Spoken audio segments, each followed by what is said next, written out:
Buongiorno e ben ritrovati con l'informazione flash di New Sicilia, i principali titoli della mattina. La procura per i minorenni di Caltanissetta continua a indagare sulla morte di Larima Rannaloro, la quindicenne trovata morta nel giardino di casa a Piazza Armerina, nell'Ennese.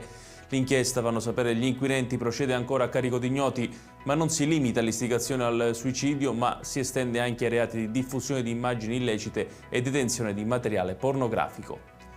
Si sblocca il processo Università Bandita che riguarda i presunti concorsi truccati all'interno dell'Ateneo di Catania.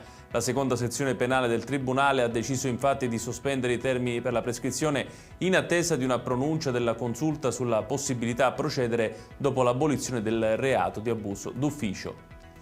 Aggiornamenti sul ponte sullo Stretto di Messina, arriva la conferma del ministro Matteo Salvini sull'inizio dei lavori. L'approvazione del progetto definitivo arriverà entro dicembre e avvieremo la cantierizzazione, le parole di Salvini durante un'intervista a Giulia Maschera su Radio Rai 1.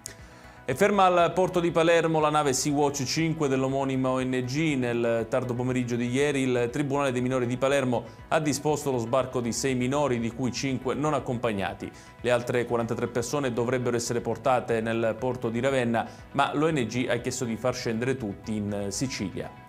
Infine, la scorsa notte un incendio ha devastato un camion adibito a rettilario in un circo installato a Licata, nell'Agrigentino. Il rogo è stato domato dai vigili del fuoco, evitando ulteriori danni. Sul caso è stata aperta un'inchiesta dalla Procura di Agrigento.